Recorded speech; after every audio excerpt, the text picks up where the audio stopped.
You're listening to the Sales Success Stories podcast, where we deconstruct world-class sales performers to provide insights and strategies to help you improve. To learn more, visit us at top1.fm. Here's your host, Scott Ingram.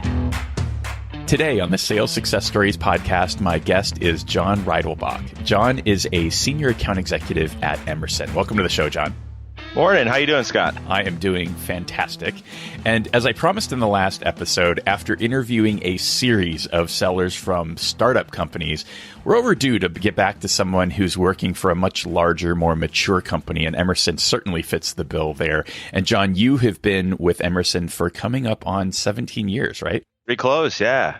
Very good. So lots of history, lots of experience, and let's jump right in like we always do with the top 3 keys to your own success.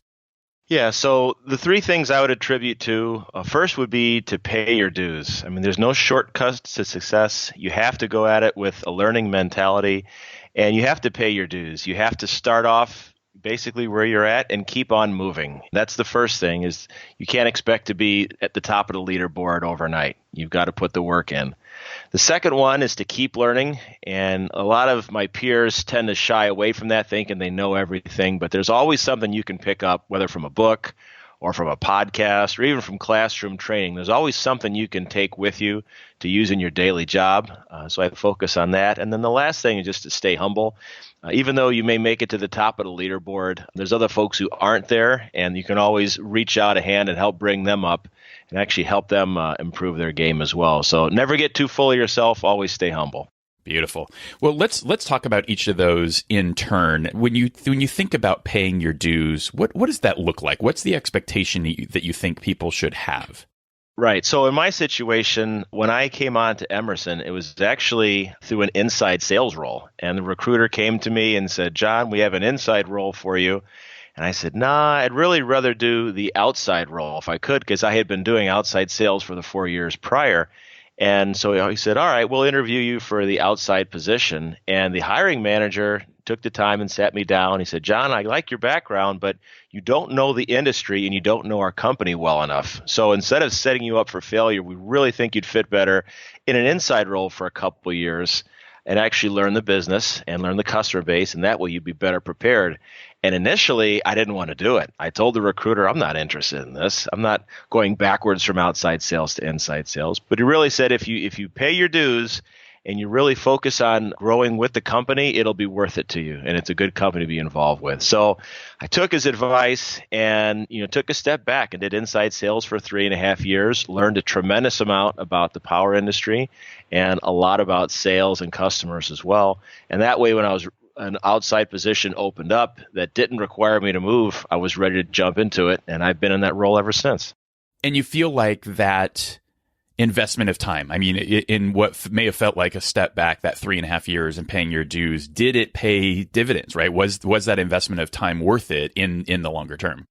Certainly it was. And in our role, having the ability to know how to do the inside sales role, meaning the offers and the orders and all the other inside part of the business, helped me tremendously, because over the years, you don't have to rely on a person to do that for you if you know how to do it.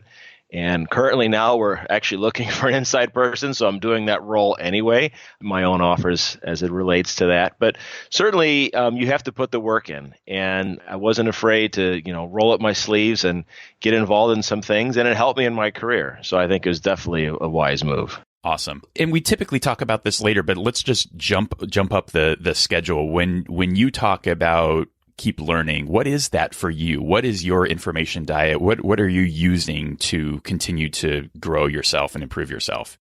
Right. So I'm actually big into podcasts, and in the past I'd listened to a whole lot more, but I found that to try to keep current on all of them was more of a task, and it was more of a chore. So I really only listened to this one, which is the one I can digest in a week and not get too far behind.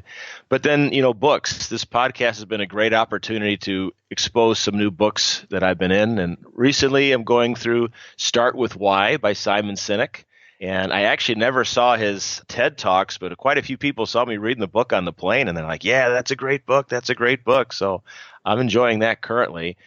And the one before that was another one recommended from this podcast, 21 Secrets of $1 Million Sellers by Stephen J. Harville. That was a great book.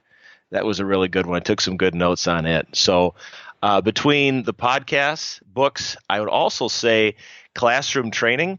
A lot of my peers, like I said before, try to poo-poo the idea of having to sit through more sales training, but there's always a different spin on it. And, each instructor will have a different set of experiences and different things that he can bring to the table. And there's usually a couple nuggets that you can take back with you that you can use in your day-to-day sales role. Yeah, well, at the end of the day, I think it is those nuggets, and I love that you've settled on this podcast. That's certainly flattering, and I love it. Sort of validates what we're trying to do here, and help people find a consolidated space where they can get those kinds of insights. And I'll actually take the opportunity. I've decided to self-sponsor this episode, and we're way ahead of it, but we're really starting to roll out the details on the 2019 Sales Success Summit, which is actually going to be in October of 2019. So super premature. There is no agenda yet. The speakers haven't been identified. The structure will be very much the same as last year. And I should have looked up the dates before I did this, but I believe it's October 13th and 14th. So we're going to do a Monday and Tuesday again. And what's interesting is historically, if things work out the way that they almost always have the last number of years, that will be the weekend before. So this will be Monday and Tuesday. So that weekend immediate prior would be the second weekend of Austin City Limits. So great excuse to come into town early and have some fun and experience just a great music festival here in Austin, and then go into the show. And then the weekend after will likely be the Formula One race. Now, that weekend, the hotel rates in town will get to be outrageous. So all the more reason to get way, way ahead of this if either of those things are of interest. But obviously, what I hope is of most interest is the summit itself. And we're going to do something special. So since we're releasing this episode in September, we're over a year before that event happens. One, obviously, you will get the very best rate that's possible. I mean, they typically offer an early bird rate. I feel like I don't know what it is that gets up so early that it eats early birds, but this is what that is. And the other opportunity that we're going to offer is the ability to basically subscribe to your summit fee. So instead of just laying out the cash right up front, you can pay $75 a month. We'll set up a subscription, so you'll pay that for 12 months, and we'll have you all set up for the summit. And totally recognize that it is so far out. Lots of things can change. Schedules might change. If for any reason that doesn't work out for you, we'll make sure to either get you a refund or find another home for your ticket, or find some way to take care of you for having taken advantage of that. And I'm very confident that the event in 2019 will absolutely sell out. We're only going to have a capacity of about 200 people, and that's it. We want to keep this thing intimate. We want to allow people to connect. So hopefully we'll have folks like John on the stage. I've got about 25 more interviews that we'll do between now and then. So we'll find the best of and put a lot of those folks on the stage, and really looking forward to that. So, John, your last point was staying humble. And one of the things that you and I went back and forth on, because you reached out and said, hey, I think I might be interested in being on the show. And you were number one last year. But one of the things I always ask about is the consistency also. Talk about kind of your track record over the last number of years and what that's looked like, and some of the peaks and valleys. Not that your valleys were particularly low. Right. So hired on 2002, and then I was in outside sales starting in what we call fiscal year 2006. So in 2008, I set the record then with 11.2 million, which is the first time anyone went into double digits. So that was pretty exciting. Unfortunately, the next year, someone knocked me off the throne and took my title from me. But I had a really, really great year in 2014 where we brought in $20 million. And that actually earned me a right to go to President's Club, which was a very, very good time. They flew us out to Mexico. And then 2017 was, again, the banner year for me. I was able to bring in $25 million, which was the all-time record for anyone in my position. So that earned me a return trip to President's Club, which will happen next year. Really excited about that. But it's been great. But through those years, I wasn't on top of the leaderboard all the time. There were some down years. And so you have to remember that some years are going to be great, but some years they're not going to be so great. So you have to stay humble during the good times and just know that you're in it for the long haul. Yeah, great stuff. And I just realized I didn't bother to tell anybody where to go if they want to go to the summit. So if you go to either top1summit.com, that's where we'll have the details. I'm working on updating that right now. So by the time you listen to this, all the details should be there. Or, and I'd say, and you should always, if you're not there already, get on the mailing list. That's where we offer all of the best offers. And I try and bury folks in value there and just give the best stuff. So you can do that at top1.fm and get on that list. So, John, let's contextualize this just a little bit. You've already started to give us some hints into your history there with Emerson. But what exactly is your role? Right. So what I'm in is what's called aftermarket sales, which means I only focus on existing accounts in a defined territory. The way Emerson works, we have a separate sales force for business development or new systems. But my role is specifically focusing on the accounts that already have my equipment. And how many accounts are you generally managing? It's a 4-state area. So I'd say it's probably 30 accounts, 30 power plants. That's my customer base is installed power plants in the Midwest, the upper Midwest. Perfect. And when that inside sales role is intact, or when you're wearing that hat, what is that? What are they doing against these install base accounts? A lot of it's offer generation. So for smaller parts and smaller projects, they're handling the offers. They're handling the order entry. A lot of the funnel updating would be handled by them, which is a tremendous amount of work. But it's also, they'll do demonstrations, product demonstrations, support trade shows, a lot of bits and pieces, that's things that happen behind the scenes that as a salesperson, you need someone in that role to help out with.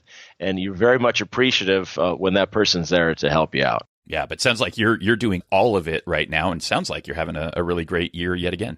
Yeah, it's going to be another good year. I don't think we'll be quite to the level I was last year, but it's been a great year for the territory. But it would be nice to have some help behind the scenes, because certainly there's a lot of work going into it. Yeah, I'm sure that has an impact on the overall when you don't have that help. And so the next thing I always like to ask is just about your origin story. How did you get into sales in the first place? Yeah, so my dad was in sales, strange enough, in a competitor of mine, but he had been doing sales all his life, and growing up, I saw the lifestyle he was able to provide my family, and I said, that wouldn't be a bad idea. So after I graduated from Purdue, my first job out of school was working for Square D, which is now Schneider Electric, selling circuit breakers to the manufactured housing and RV industry, which was an incredibly price-sensitive and competitive market. But I learned a lot about selling through channels and working with distributors. And after that, I worked in the energy sector, selling power-related products and services and natural gas contracts.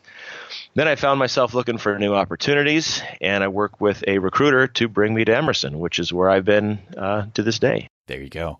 It's interesting. I think there's pretty much only two paths into sales. Either your parents did it or some close relative, and you saw what it is for what it really is. Or I think the vast majority, the other 80% of us, came to it by some sort of crazy accident. So it's interesting sort of how often that family connection comes in, because that's about the only time that I see people intentionally going into sales.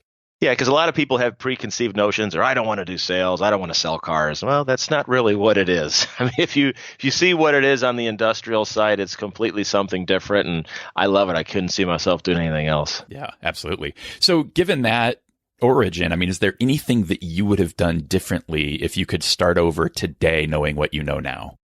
Yeah, so there had been quite a few opportunities for relocation over the years, and discussing them with my wife, we had always been just 100% against it, because all of our family lives within a half hour of us now.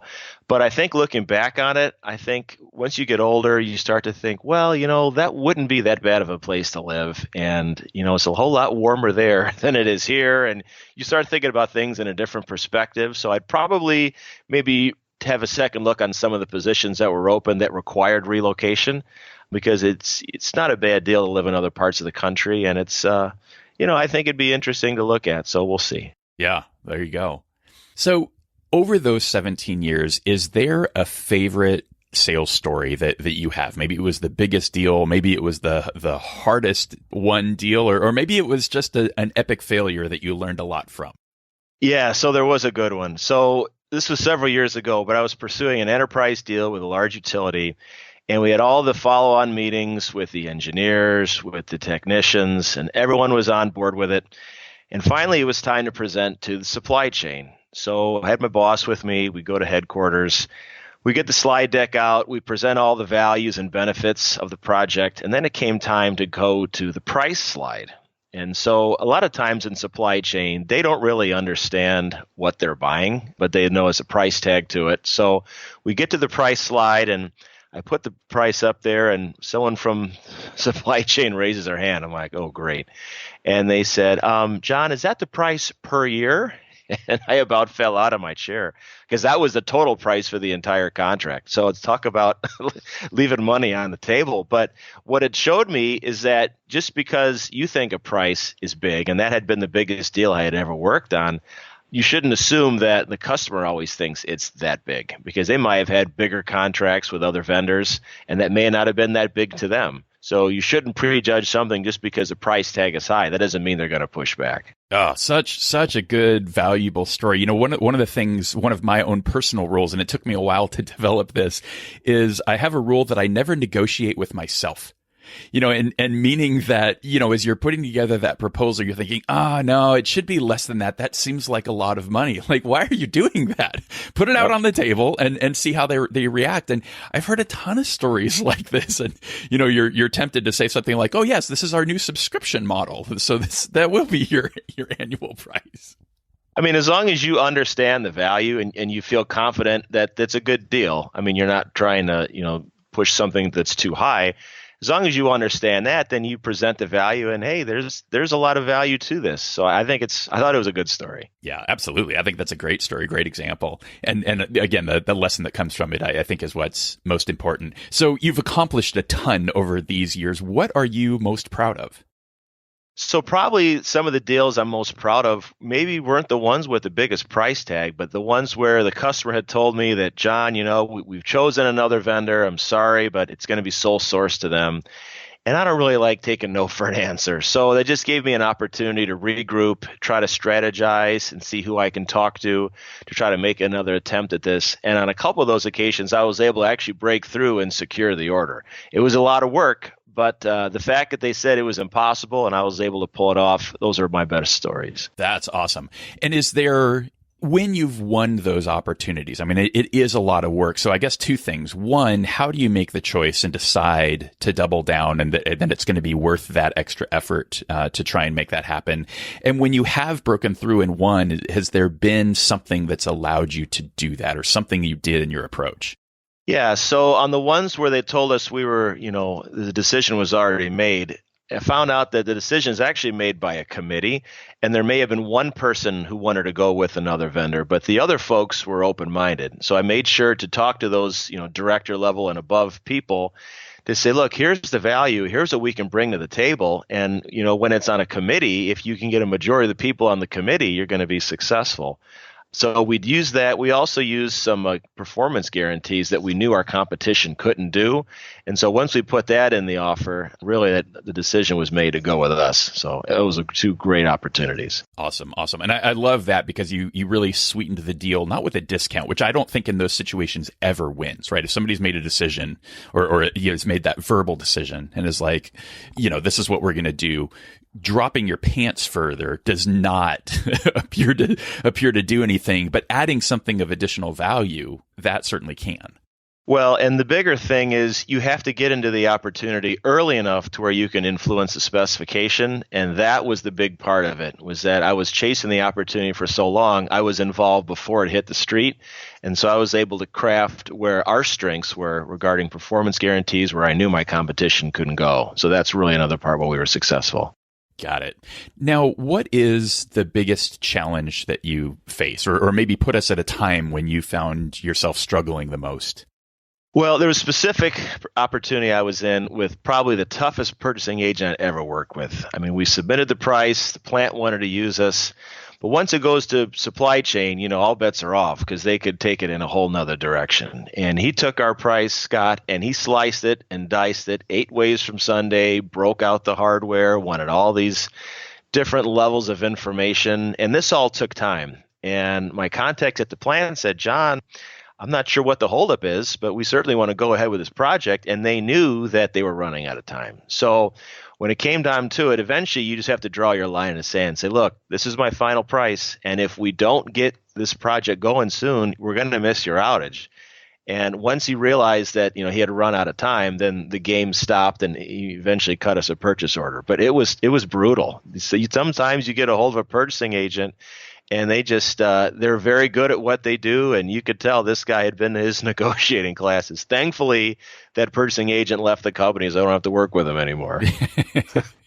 Well, and we deal with that a fair amount. I mean, there are, to your point, sort of professional negotiators in procurement and sourcing. What have you found is sort of the best way to work through those challenges?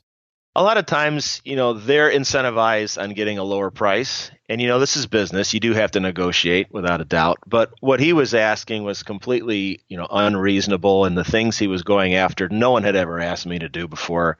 And as long as you have the solution buy-in from the people that are going to be using it and, actually people in the plant that have to put the equipment in, then you know that, okay, I realize everyone has to get a good price, but at the same time, we have to get it done. Otherwise, we can't give it to you on time. Yeah. And I think along those lines, sounds like what you did and what I've found success doing is there is that delineation between the business and sourcing. And a lot of times, if you can get your business champions to put pressure on sourcing, like, dude, enough.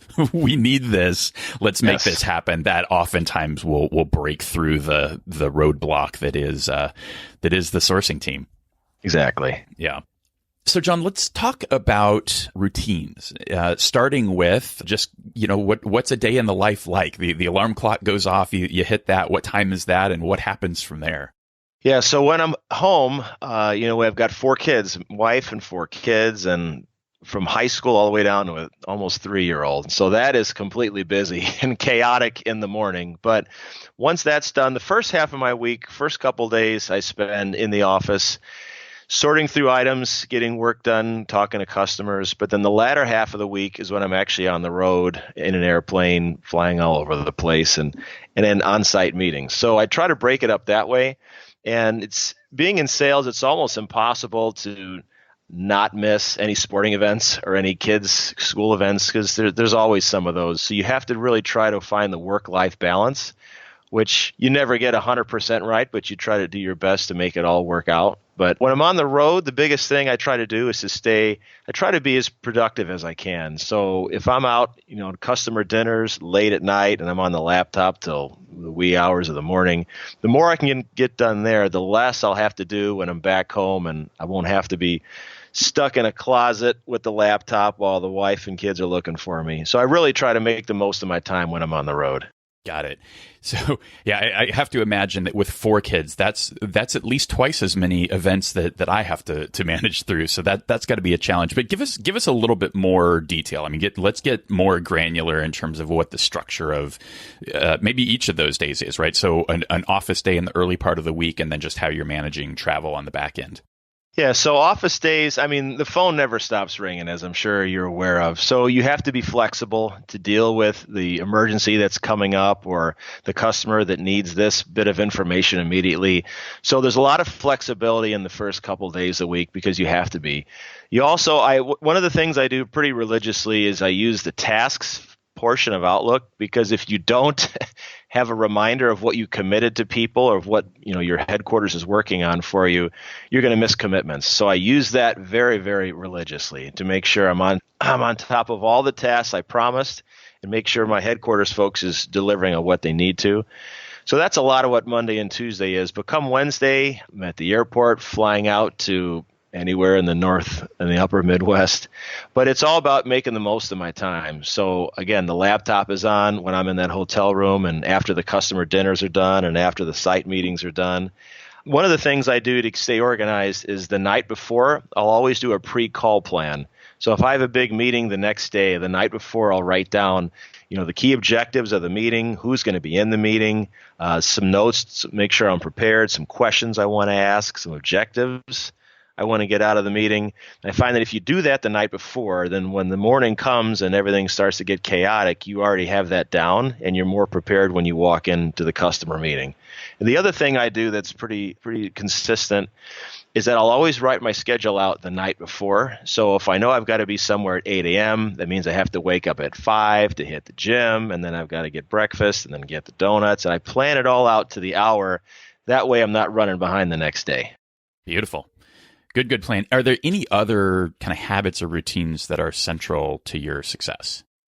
Yeah, one of the things I do, which probably some of my peers don't do, is I keep meticulous sales records of all the orders I book. And a lot of folks just rely on headquarters to tabulate that for you. But sometimes people make mistakes. And if it's my money that's on the line, I want to make sure that it's all there.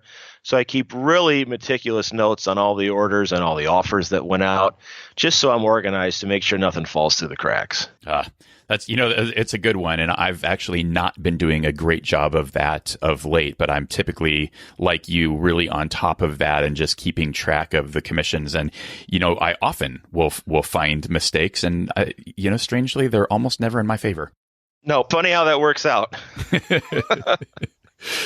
John, we already talked through some of your information diet, some of the books that you've read. And as always, we'll have links to all of those if you go to top1.fm. Pretty sure this is going to be episode 51. So top1.fm/51 will get you to all the links and the notes. And actually, John, now that I'm thinking about it, do you have, even if it's just a template, maybe without detail, or if you're comfortable, maybe you provide one with some sample detail, could you send me one of your call plans that I can include in those notes? Yeah, I certainly could. No problem. Fantastic. I think that'll be a great takeaway. I think it's a really important process. It's, again, one of those things that you spend a few minutes getting ready and thinking about who's going to be in this meeting. What do they care about? What are the things that I want to get out of the meeting? What are the questions I want to be sure to ask? Just taking that little bit of extra time and sticking to that, you're going to have much better outcomes. What about the tools and apps that you're using on a day-to-day basis? Yeah, so there's a few that I definitely could not live without. First of all, the number one is Yelp. And the reason that's important is because when I'm in a new city, I need to know, number one, where the restaurants are if I'm taking people out to eat, but number two, where the bakeries are. I'm a big fan of bringing in donuts to sales meetings, and Yelp is great with that. From the local bakeries to the places that get the most reviews, I rely on Yelp a ton. Another one I use every time I travel is called Flight View. And it basically tells you exactly when your flight is arriving in, and you can track the previous destinations where that airplane was.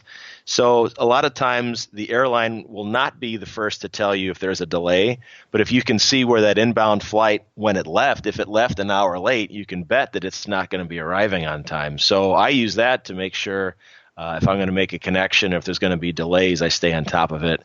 I'm a big Delta guy. I'm pretty much exclusively with Delta Airlines, and their app I think is great. It helps you choose your seats, helps you rebook connections if stuff gets with the weather delays or flights being canceled. I'm on that quite a bit.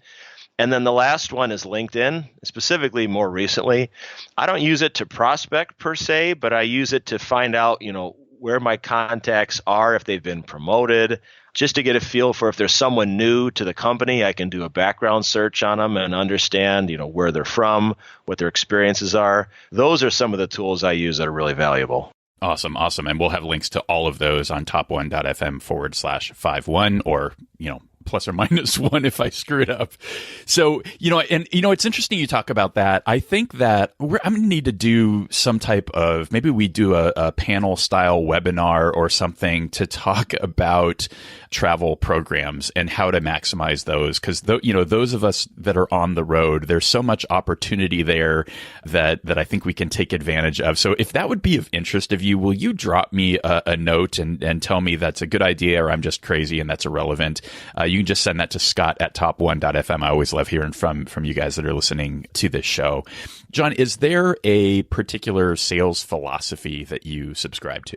Yeah, recently our company just sent us through solution selling, and to me that was real eye-opening. I picked up a bunch of nuggets from it, but the main one is that you could have the greatest product that there ever was and the price could be right, but if there isn't a pain that you're trying to solve, is if there's not a problem on the customer's end that they're trying to fix, your project is going to go nowhere. So you have to diagnose the pain.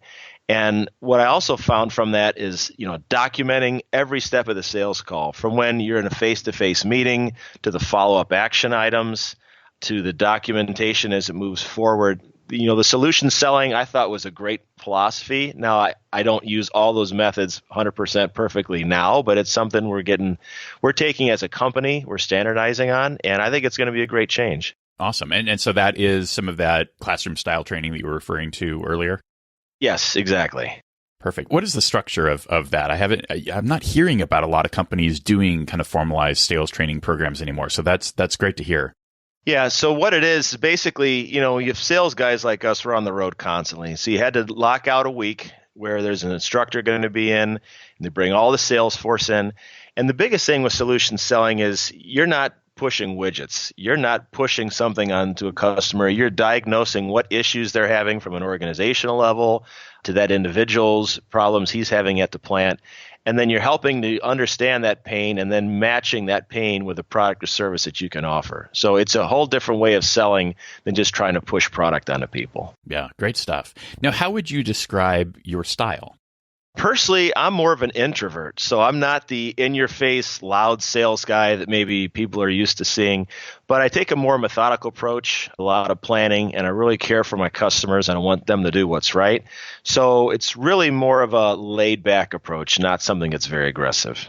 Well, and that's fascinating. I need to go back. I need to do a Survey Monkey or something and go back to the folks that are on the show, because I'm pretty sure the split is pretty dang close to 50-50. I mean, it's right down the line in terms of those that identify as extroverts and those that identify as introverts. Talk a little bit more about just kind of in general, kind of introverts in sales and how you manage that. And again, I think it's just a stereotype, right? Everybody thinks that all great sales performers are extroverts. And I think that's certainly we've debunked that myth. But how do you sort of operate in that model with some of those assumptions?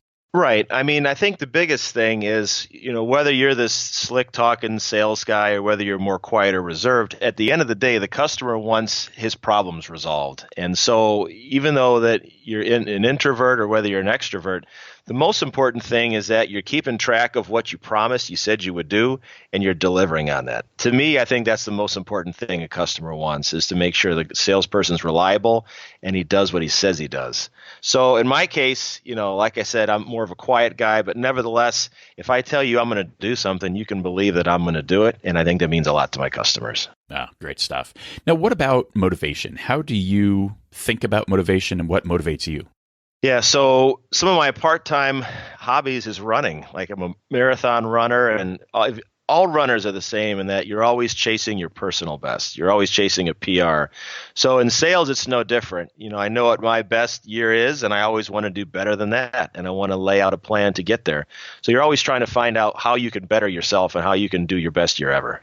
Awesome. So it's really, and I've certainly heard this before. It's more self competition and just making sure that it's improvement and moving that line up and to the right. Yeah, I always want to do better than I did the year before, and it doesn't always happen, but that's always an internal goal for me. Regardless of what the quota is or what the objective is, I want to do my best. Well, I guess we didn't really touch on that from a context perspective, because you had talked about your numbers and your achievement in terms of dollars. But what has that looked like from a percentage terms, if we look at what your quota was? Right. So management is, of course, very good at taking what's in the pipeline and certainly adjusting your quota accordingly. So I had a mega deal in my sales pipeline last year, $17 million. And so management knew about that and certainly adjusted the quota accordingly. But even with that deal, on the last day of the fiscal year, I still wasn't at my quota, if you can believe that. But I closed the deal on the last day of the fiscal for a little over $2 million. And that was able to push me to $25 million, which helped me get above my quota, which is, as strange as that sounds, having the best year ever. But it's the expectation that management has of you, and you want to live up to your expectation. So. Yeah. Well, and how are you managing both those expectations and also a situation like that where, one deal is, I can't do the math accurately in my head, but, call it as 70% of your number and making sure that you're getting the rest of the way there. Yeah, it's so with these mega projects, they're a good thing and a bad thing. It makes your 1 year look really, really great, but then the next year that's not repeatable. So the challenge is finding enough other stuff in the pipeline to get you to your goal. And so you're always having to prospect and try to find out opportunities from your customers and maybe some holes where maybe they need your help to fix, whether it be products or solutions or services. So yeah, these big projects are great, but you're going to need a lot of other stuff to get to your quota as well. Yeah, so it sounds like it really just comes down to making sure that you've got a good, strong pipeline to manage through not only that risk, but making sure that you're going to be able to put up decent numbers in the next period. You always have to have a solid funnel. Yeah, absolutely. So, John, is there something you believe that the average sales professional would think is crazy? I do, and your listeners aren't going to like this too much, but you can be a successful salesperson without picking up a golf club. And I'm certainly not the best golfer, and I don't hardly golf that much at all. But what I found is the people that I'm interacting with, they don't have a whole lot of time to golf. Now, granted, you will have a couple customers that do like it, but overall, that's not a necessity. So if you think that all salespeople are scratch golfers, that's just not the case. That is so funny. I am part of that camp. I do not golf. I gave it some attempts some years back, and I just found that the level of effort just not to suck at that sport is way too high for the amount of time that I have available. And I like to be really good at the things that I do.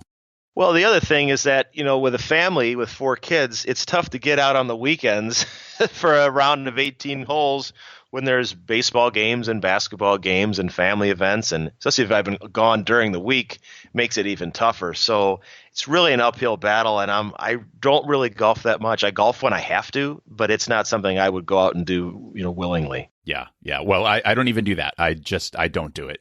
So you can certainly survive and do well without doing that. And one of my favorite, it's absolutely not safe for work. We're going to put it in the show notes. But if you have ever seen it's probably 3 or 4 minutes. Robin Williams does this stand-up bit about golf. And John, have you seen that? Do you know what I'm talking about? No, I have not seen it. Oh, I'm going to send you this. It is the funniest thing on the planet. And it's Robin Williams in just Robin Williams style. He is like way over the top, and it is absolutely nuts. But he's just absolutely railing about the invention of the game and like, oh, what are you going to do? Well, we're going to put a hole and you hit the ball into the hole. And it goes on and on. Like, no, we're going to give him a crooked stick, not a straight stick. And it is the best thing. Whether you love golf or you hate it, you'll love this video. So again, top1.fm/51. We're gonna have a fun set of show notes this time, I think for sure. So John, what about the flip side?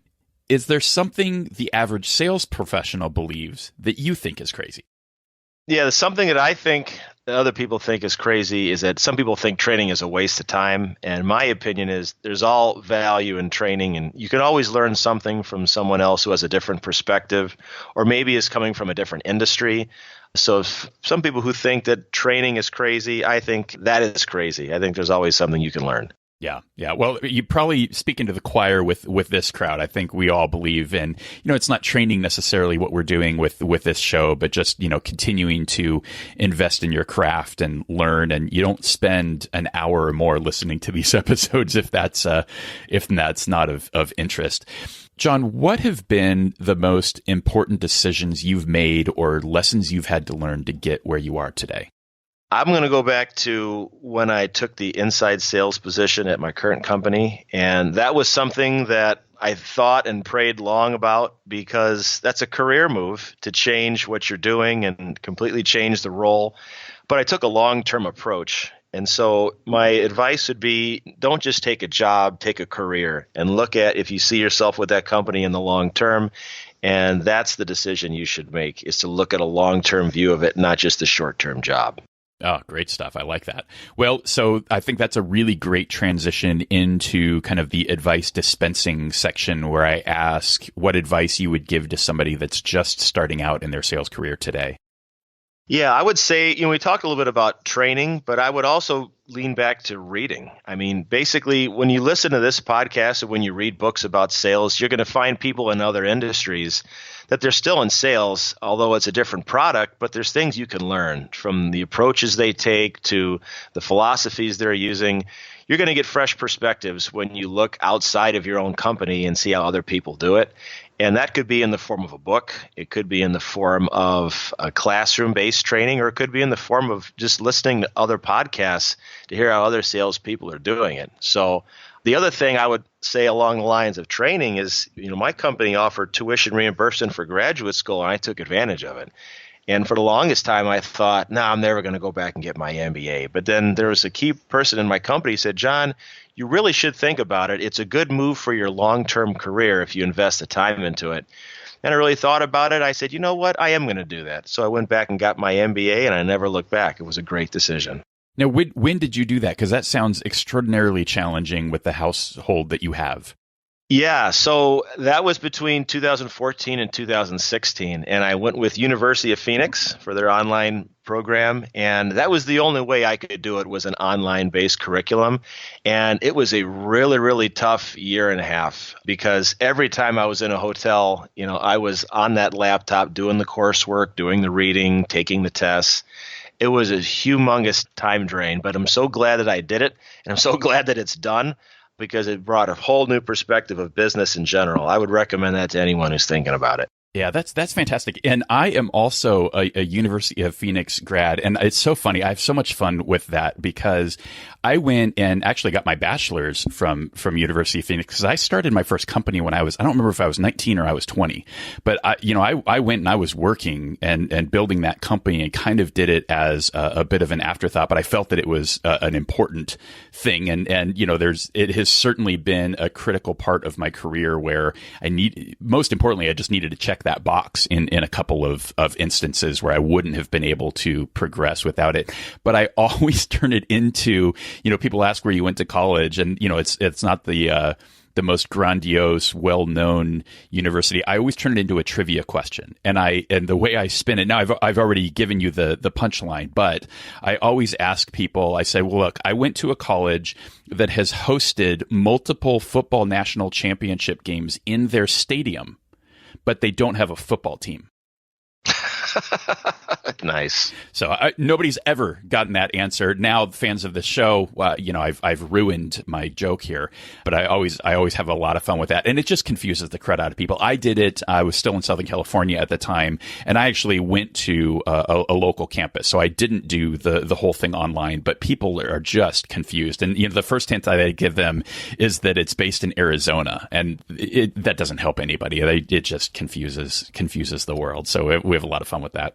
So the other question that I always ask is, as a follow-up to the advice that you'd give to somebody starting out, is the advice that you'd give to somebody that's a ways into their career and they're either doing okay, but they're not at the top, or maybe they're struggling. What advice do you have for them to break through and get to the next level? What I would say is, in my situation, I'm in a larger corporation, is that there's other sales forces in that corporation that may be calling on the same customer base as you are. And you can actually network with them and glean quite a bit of information from them in like a peer-to-peer fashion, like what contacts are moving, who's been promoted, when are the outages, what projects are coming up. And some folks in my company think that, well, I don't know if there's that much in it for me, but what you're really into is sharing information across organizations, especially if it's within the same corporation. If you have an opportunity to do that, I would certainly say do that, because it would pay dividends. Awesome.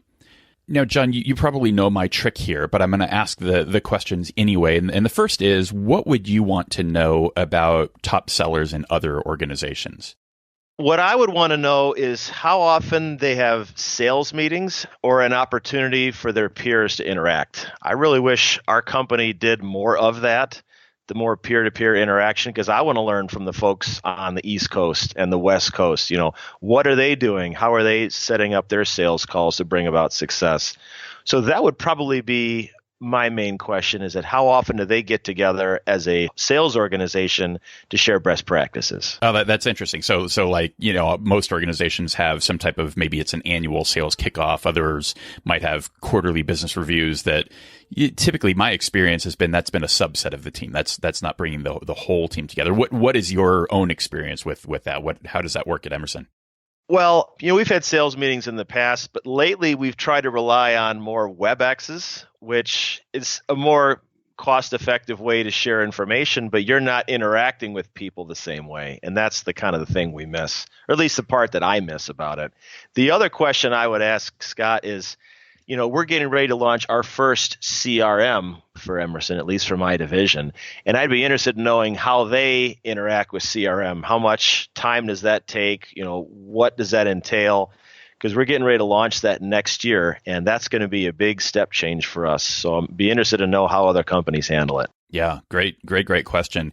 One of the things that I alluded to in the previous episode that I'm going to work on a little bit more is, and I think you can do this inside your organization. I remember the conversation I had with Kyle Gutzler back in the day. He brought together sort of the top salespeople. I think he was at Namely at the time. He brought together the top group of sellers. He wasn't one of those yet. And then in the next year, he would become the number one, but, just got together. And I think it was once a month he hosted sort of a breakfast and brought them together.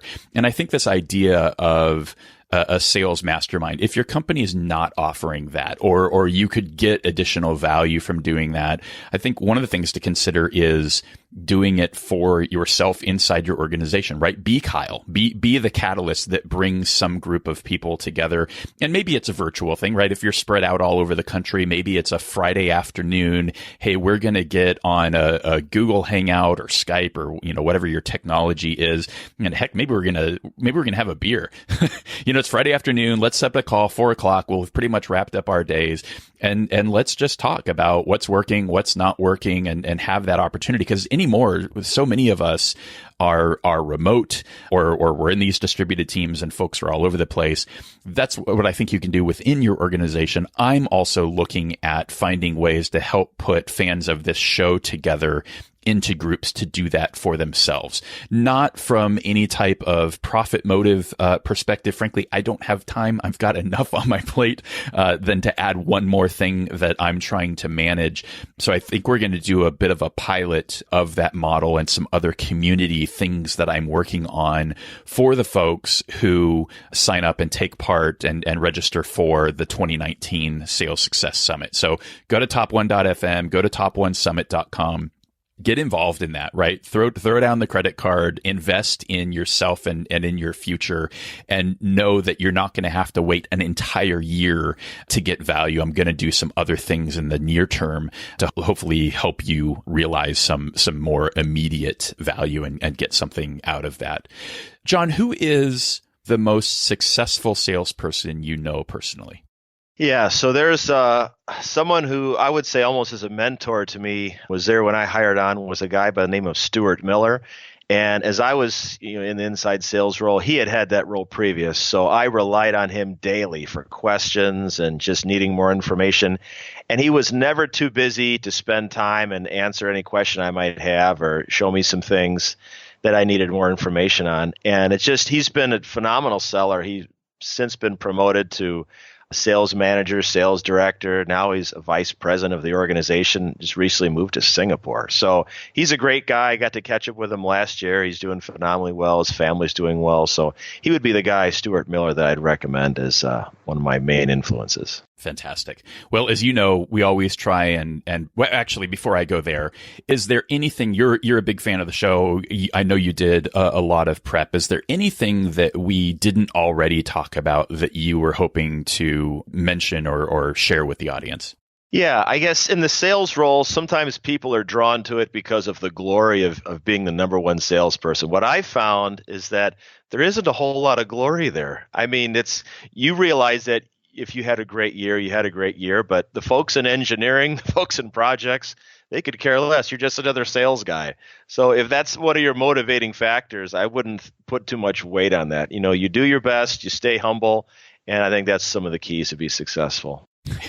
Great perspective, and certainly ties back to your third point of being humble, and clearly you are. So I really appreciate you taking the time to share with us today. So let's create our challenge, right? So this is the part where we've talked a lot, but now let's have something actionable that the person listening to this can now do over the course of the next 1 to 2 weeks to improve themselves and improve their results. What would you challenge them to do? Two things. I would say pick up a sales-related book and actually start to read it. I'm not the most avid reader, but I read 3 to 4 books a year. And it's important to get fresh perspectives from people that aren't in my company of new ideas and things that I can use on my job. The other would be to start, documenting every sales meeting you're involved with a customer, just not only to verify you had all the information right, but to double check that they heard the information right. And if you owe them something, or if they owe you something, you've got it documented. And I think that's the best way to move deals forward. If you have commitments, they're aware of it, you're aware of it, you're not going to let anything slip through the cracks.